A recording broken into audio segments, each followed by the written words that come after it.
آپ مجھے صرف ایک ایمانداری سے بتائیں کہ آپ نے وہ دین لینا ہے جو ابو بکر عمر عثمان و علی کو نبی علیہ السلام نے تعلیم دی ہے، یا وہ دین جو آپ کو آپ کے بزرگوں نے دیا ہے؟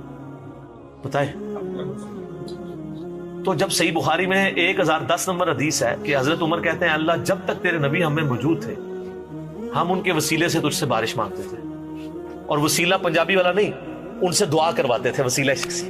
آج ہم تیرے نبی کے چچا کو لے کے آئے، اس وقت ہمارے بریلوی لوگ کدھر تھے کہ وہ ان سے کہتے کہ بھئی رسول اللہ کی قبر پہ جا کے مانگ لیں؟ یہ آپ کیا وابیوں والا عقیدہ دے رہے ہیں؟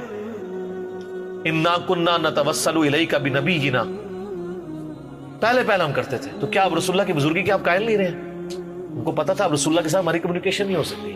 اور مسلم شیعہ میں تو حدیث ہے ایک سفر میں جب پانی کم پڑ گیا تو حضرت عمر نے کہا یا رسول اللہ آپ پانی کا یہ پیالہ اس میں انگلیاں ڈالیں اور برکت جاری فرمائیں، تو انہوں نے نہیں کہا یا رسول اللہ قبر رسول پہ میں حاضر ہوں، جس نے وہ شیخ احمد رفاعی کا واقعہ لکھا ہے فضائل درود میں، شیخ زکریا کاندلوی نے اور فضائل سنت میں، کہ وہ 555 ہجری میں کہتے ہیں یا رسول اللہ قبر مبارک سے ہاتھ باہر نکالے میں نے بوسہ دینا ہے، تو کہتے ہیں 90,000 کی موجودگی میں ہاتھ باہر نکل آیا۔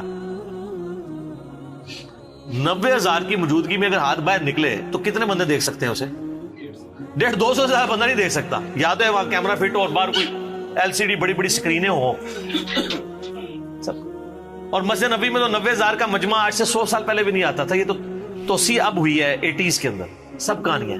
اور پھر سال لکھا ہے کہ وہ ان مجمع میں جو ہے نا وہ شیخ عبدالقادر جیلانی کا بھی نام ذکر کیا جاتا ہے، کول نہیں ذکر کیتا جاتا ہے۔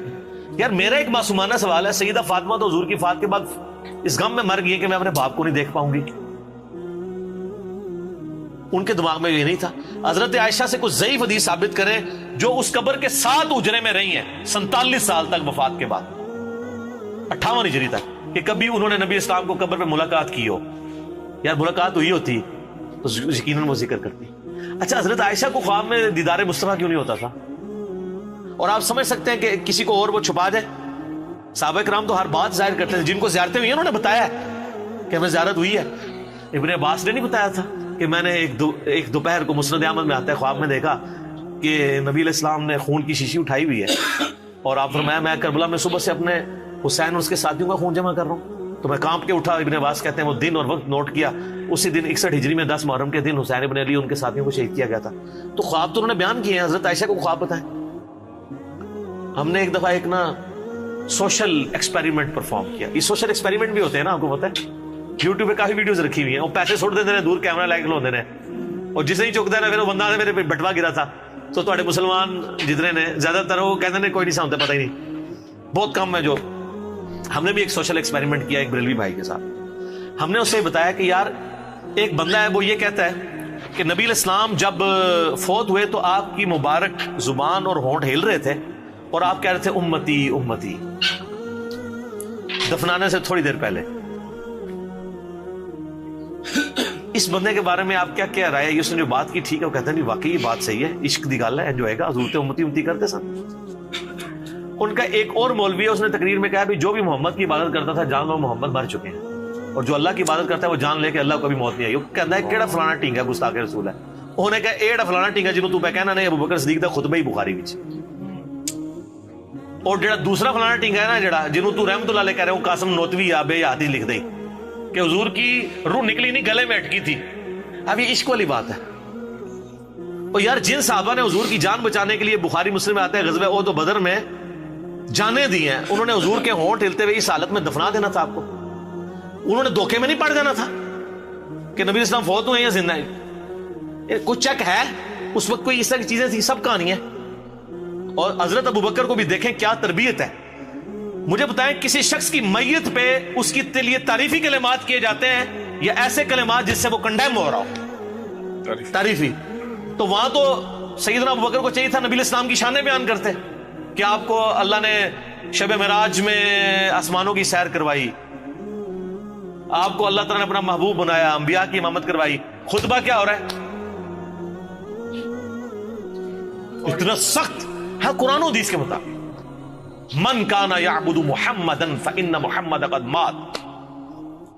اور آپ دیکھیں بغیر پروٹوکول کے رسول اللہ کا نام لیا جا رہا ہے، سیدھا سیدھا جو محمد کی عبادت کرتا تھا محمد رسول اللہ بھی نہیں کہا، سیدنا مولانا بھی نہیں لگایا، کیونکہ اس زمانے میں یہ اس طرح پروٹوکول کے بغیر بات کرنا گستاخی شمار نہیں ہوتا تھا۔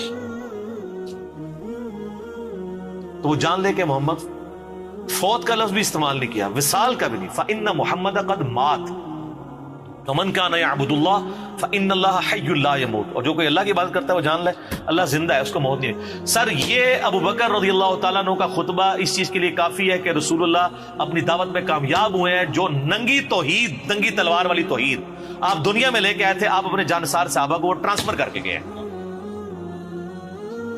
یہ رسول اللہ کی کامیابی ہے. کوئی درخت اپنے پھل سے پہچانا جاتا ہے. حضرت ابوبکر وہ پھل ہیں جو درخت نبی علیہ السلام نے کی شکل میں لگا, اور قرآن میں اللہ نے اس کو ذکر کیا ہے, محمد رسول اللہ والذین معہ. اس میں ذکر ہے کہ اس کی مثال اس طرح کہ ایک کومپل نکلی اور پھر وہ پوری فصل تیار ہوگی اور کسان خوش ہوتا ہے, اور کسان کو نبی علیہ السلام کی مثال دی گئی اور یہ ساری فصل صحابہ کرام کی ہے. اچھا پھر حضرت ابوبکر وہاں پہ دوسری بات پھر اپنی دلیل میں کہہ رہے ہیں انک میتون وانہم میتون.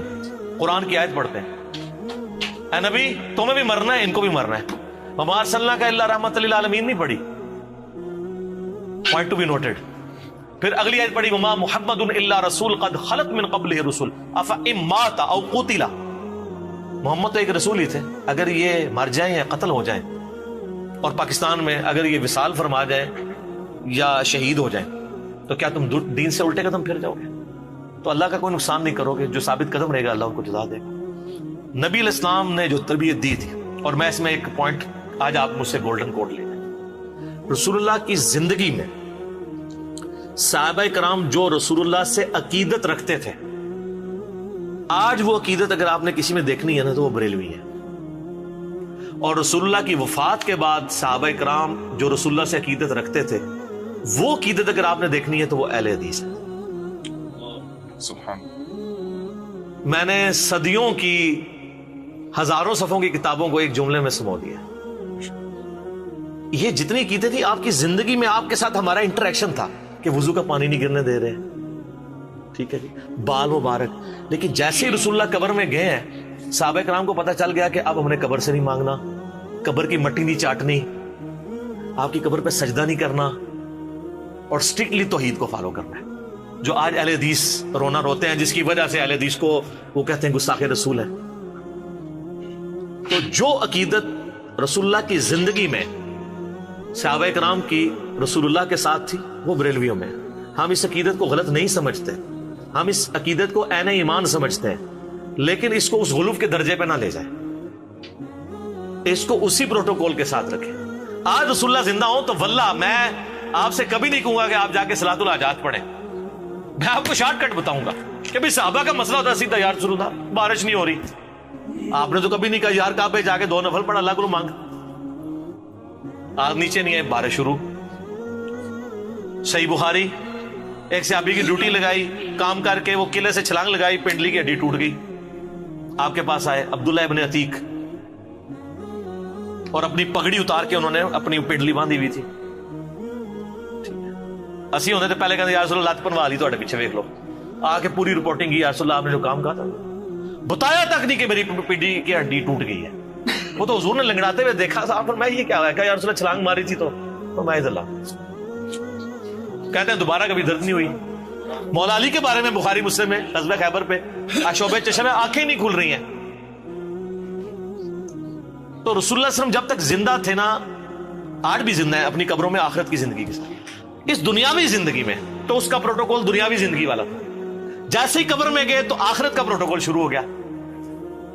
پھر صحابہ کرام نے وہ عقیدت رکھی ہے جو آپ علیہ السلام کی ڈیمانڈ تھی. سر یہ فرق ہے, یہ چیز نبی علیہ السلام کو دنیاوی بادشاہوں سے, دنیاوی لیڈر سے ممتاز کرتی ہے کہ دنیا میں اتنا کامیاب لیڈر کوئی نہیں آیا کہ جس نے ود ان 17 ایئرز, جس کے فالوورز نے پوری دنیا کو تلپٹ کر دیا. ہزاروں سال کی سلطنت روما اور پرشین امپائر, رومن امپائر الٹ کے رکھ دیا, اور ایک سٹیچو بھی نہیں اپنے پیغمبر کا بنایا. اور سر ان سے پہلے کے بڑے بڑے لیڈرز کے سٹیچوز موجود ہیں, تصویریں موجود ہیں, لیکن جو ان سے بڑا لیڈر آیا ہے اس کے فالوورز نے اس کو دنیاوی لیڈر نہیں مانا, اللہ کا پیغمبر مانا ہے. اس کی تصویر بھی نہیں رکھی یار, ورنہ اس زمانے میں اتنے کاریگر لوگ تھے, تصویر بنانا کو مسئلہ, کتنے مصور تھے جو تصویریں بناتے تھے. یار ایک ہی تصویر ہمارے لیے رکھ لیتے, چلو ہم زیارت ہی کر لیتے. لیکن وہ پتا تھا کہ نبی الاسلام نے ان چیزوں سے منع کیا کہ بت پرستی اس سے داخل ہوتی ہے. کوئی اسٹیچو نہیں بنوایا, تو یہ میرا جملہ یاد رکھیے گا, جو آج اہل حدیث جس عقیدت کا اظہار رسول اللہ سے کر رہے ہیں نا, یہی وہ عقیدت تھی جو صحابہ کرام کی وفات کے بعد ہو گئی تھی. وہ وضو کا پانی اپنے چہرے پہ ملنا, آپ علیہ السلام کا بلغم لینا, آپ کے بال مبارک سے عقیدت یہ بھول نہیں گئے تھے, لیکن ان کو پتا تھا اب ہمارا کمیونیکیشن گیپ ہے, قیامت والے دن ملیں گے انشاءاللہ تعالی, پھر وہی کچھ کریں گے جناب کہ جو اس دنیا میں صحابہ کرام کرتے رہے.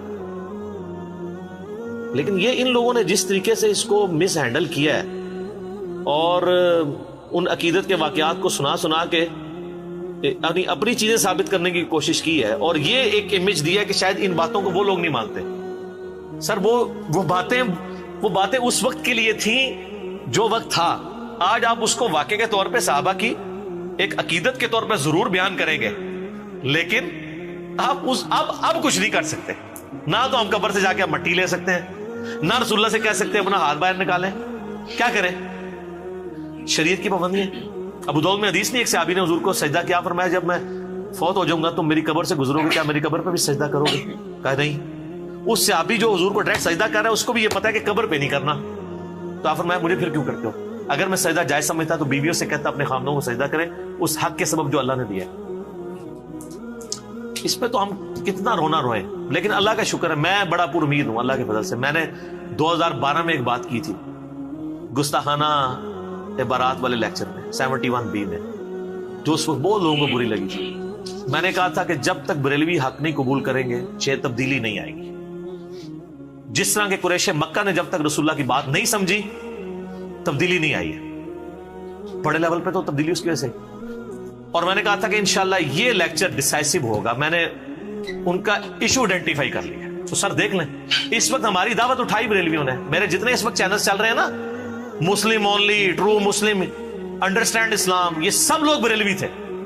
اہل حدیث خام خام میرے پہ غصہ کھا رہے ہیں, آپ سے ہم نے کوئی بندہ نہیں لیا, اور جو آپ سے اگر ادھر آئے بھی ہیں وہ آپ کے پہلے سے بھی نہیں تھے, وہ پہلے بھی ادھر سے آئے ہوئے تھے. ان کو جب پتا چلا ہم آدھی منزل پہ پہنچے ہوئے ہیں, اب آگے بھی جانا ہے, تو وہ آگے. وہ کل ہمارا وہ زرد پگڑی والا لیکچر اپلوڈ ہوا ہے, آپ نے دیکھا ہے؟ تو میں اپنے بھائیوں کو سامنے دکھا رہا تھا, میں نے دیکھو یہ امام کعبہ, میں نے انگلی رکھی, میں نے کہا یہ دیکھو اہل حدیث, پھر نیچے جواد نقوی صاحب, میں نے کہا یہ شیعہ, اس کے ساتھ فضل الرحمان صاحب, میں نے کہا یہ دیوبندی, اس سے الیاس قادری صاحب, میں نے کہا یہ دیکھو بریلوی. چاروں ہو گئے, اور میں نے کہا یہ مسلم جو میری تصویر لگے گی. اس کا یہ مطلب نہیں وہ مسلم نہیں ہے, مراد یہ ہے کہ ہم اس پلیٹ فارم سے بات کر رہے ہیں کہ ہم ان ساروں کو مسلمان سمجھتے ہیں, ان کے پیچھے نمازیں پڑھتے ہیں, ان کو چندہ دیتے ہیں, اور ان کی کمزوری کے لیے کافی ہے کہ یہ مسلم بات کرنے والے کو اپنا دشمن سمجھتے ہیں. تو سر کوئی نہیں, ہم نے کوئی مایوسی نہیں ہے, پبلک پہ محنت کریں, انشاءاللہ وہ قبول کریں.